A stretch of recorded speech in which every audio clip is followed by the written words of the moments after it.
दिल्ली में दिल्ली वालों के गर्मी से बुरे हाल हैं। भीषण गर्मी लगातार पड़ रही है, पर इस बार के मौसम में क्या पिछली बार की कंपैरिजन में कुछ तब्दीलियां हैं? इस बार क्या गर्मी ज्यादा हो रही है या ये एक नॉर्मल टेम्परेचर है? इन तमाम चीजों पर बात करने के लिए इस वक्त हमारे साथ मौसम से डीजी हैं, महापात्रा जी हैं, मृत्युंजय महापात्रा जी इस वक्त हमारे साथ मौजूद है। सर, सबसे पहला सवाल तो यही कि दिल्ली में अभी जिस तरीके का तापमान बना हुआ है, क्या ये सामान्य तापमान इसे कहा जाएगा मई के महीने का, या इस बार थोड़ी ज्यादा गर्मी है? नहीं, ये तो सामान्य नहीं है। जो सामान्य तापमान होता है इससे लगभग 7-8 डिग्री टेम्परेचर ज़्यादा है। इसलिए हम severe heat wave conditions to heat wave conditions declare किए हैं different parts of Delhi, north west India including Rajasthan, Punjab, Haryana, west UP, Madhya Pradesh, Chandigarh. So ये जो स्पेल है ये शुरू हुआ था लगभग 16 मई में। वेस्ट राजस्थान में हीट वेव स्पेल शुरू हुआ और धीरे धीरे एक्सपांड किया एंटायर नॉर्थ ईस्ट इंडिया और एडजॉइनिंग सेंट्रल इंडिया को, और इसके साथ इसका तीव्रता भी बढ़ा और severe heat wave condition temperature को मिला।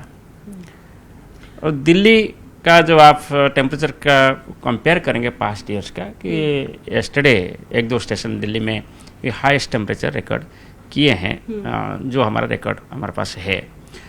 सो ज़रूर इस बार गर्म तो ज़्यादा हुआ है, मैंने हीटिंग ज़्यादा हुआ है। ठीक है सर, ये सामने मैप भी हमें इंडिया का नज़र आ रहा है और ये रेड कलर का कुछ अलग नज़र आ रहा है। ये है क्या वो जो कंडीशंस की आप बात करें, सीवियर हीट कंडीशन या वार्निंग्स? हीट वेव और सीवियर हीट वेव जो अभी प्रिवेल कर रहा है कंट्री में, इसको देखते हुए स्पेशली नॉर्थ वेस्ट इंडिया और central India covering west Rajasthan, north east Rajasthan, parts of Delhi, और you can say Delhi, Haryana, Chandigarh, Punjab और यहाँ northern parts of MP, adjoining areas of UP, वहाँ हम रेड कलर और ऑरेंज कलर वार्निंग दिए हैं। ठीक है, इसका मतलब होता है कि यहाँ heat wave to severe heat condition चल रहा है और लोगों को एक्शन लेना चाहिए सेफ रहने के लिए।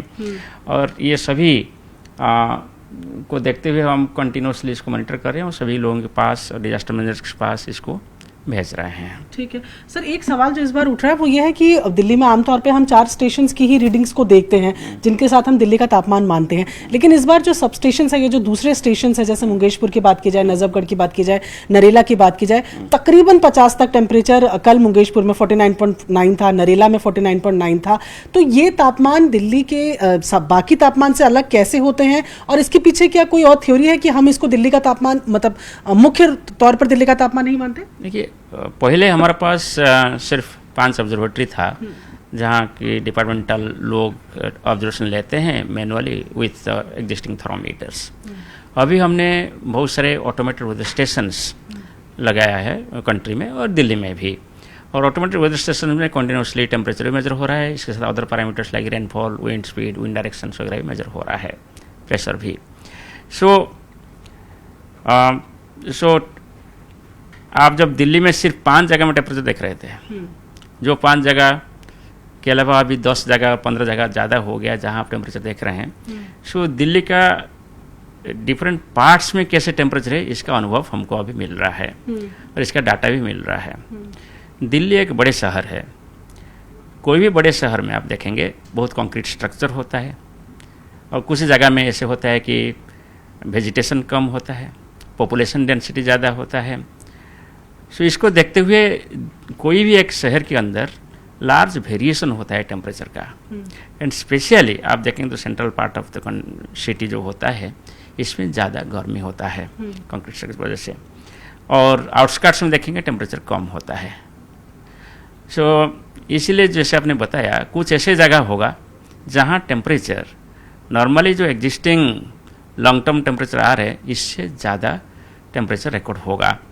इसको हम ऐसे बोल सकते हैं कि नॉर्मली जितना टेम्परेचर होता है इससे 3 से 4 डिग्री, कभी कभी 5 डिग्री सेल्सियस टेम्परेचर ज़्यादा हो सकता है कोई कोई छोटा छोटा एरिया में। ये जो छोटा छोटा एरिया जहाँ टेम्परेचर ज़्यादा हुआ compare to outskirts of the city, इसको आप एक आइलैंड के साथ कंपेयर कर सकते हैं। जैसे एक आइलैंड होता है, चारों तरफ पानी होता है, बीच में एक लैंड सरफेस है। सिमिलरली यहाँ चारों तरफ आपका temperature for example 45 degree Celsius है और कुछ पॉकेट में आपका टेम्परेचर 48 है और 49 है। इसको हम अर्बन हीट आइलैंड बोलते हैं। सो जब आपका कोई हीट वेव कंडीशंस डेवलप होता है कोई एरिया में, जो सिटी एरिया होता है उस सिटी के अंदर इसका इम्पैक्ट ज़्यादा देखने को मिलता है, क्योंकि already you have got heat wave conditions. इसके साथ साथ जो अर्बन इम्पैक्ट है इसकी वजह से कुछ इलाके में आपका टेम्परेचर ज़्यादा राइज हो जाता है। तो इसलिए अर्बन एरिया में लोगों को ज़्यादा सावधानियाँ जरूरत पड़ता है एंड प्रिकॉशनरी मेजर लेना जरूरी होता है। ठीक है, तो मतलब ये जो आप कह रहे हैं कि गर्मी आइलैंड पॉकेट्स की तरह होती है, तो इसी वजह से इसको जब हम पूरे दिल्ली में ओवरऑल बात करते हैं तो इसीलिए उसके मैक्सिमम टेम्परेचर को दिल्ली का मैक्सिमम टेम्परेचर नहीं माना जाता, क्योंकि उसके साथ कई और फैक्टर्स भी होते हैं। जरूर, ये यहाँ सिर्फ नॉर्मल क्लाइमेट फैक्टर नहीं है, वहाँ अर्बन फैक्टर्स आ जाता है।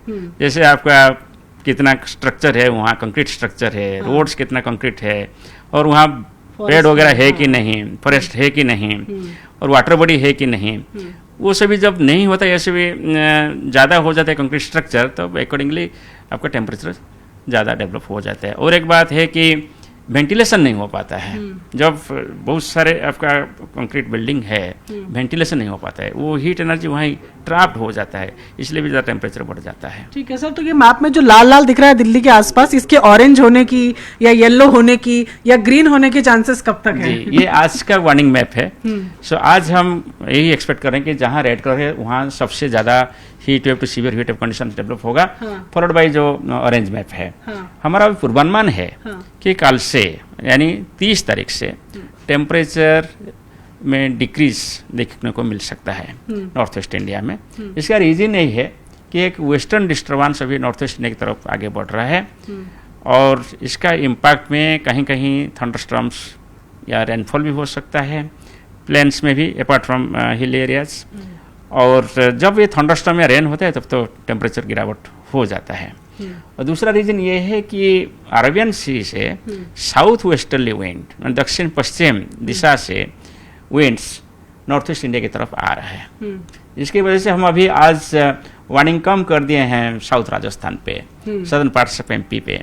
सो कल से और इसका इम्पैक्ट ज़्यादा होगा इसका, सो टेम्परेचर फॉल करने के लिए भी हेल्पफुल होगा। टेम्परेचर फॉल होगा या राहत मिल जाएगी, मतलब सामान्य से ज्यादा ही रहेगा लेकिन अभी से कम हो जाएगा, या थोड़ी राहत मिलेगी? अभी से कम, ग्रेजुअली फॉल होगा, सो अभी से कम होगा। ऐसा नहीं है कि कोई भी हीट वेव कल नहीं रहेगा, हीट वेव कल रहेगा, परसों भी हीट वेव रहेगा, मगर आपका जो तीव्रता है हीट वेव का वो कम हो जाएगा, और जो एरियल स्प्रेड है वो भी कम हो जाएगा। थैंक यू सर, हमसे बात करने के लिए बहुत बहुत शुक्रिया। तो यहाँ पर सर जो है वो समझा रहे हैं कि जब आप एक जगह का तापमान देख लेते हैं तो इसको आप अपना तापमान मत समझ के बैठिए, क्योंकि कई तमाम फैक्टर्स होते हैं जिनको ध्यान में रख के इन तापमानों को रिलीज किया जाता है, और आपको अपनी जगह के हिसाब से प्रिकॉशंस जो है वो लेने हैं। सीवियर हीट कंडीशंस हो, हीट वेव की जो कंडीशन है उसको लेकर प्रिकॉशन लेना सबसे ज्यादा जरूरी है। कैमरा पर्सन सुनील यादव के साथ प्रियंका कांडपा, न्यूज़ 18 इंडिया।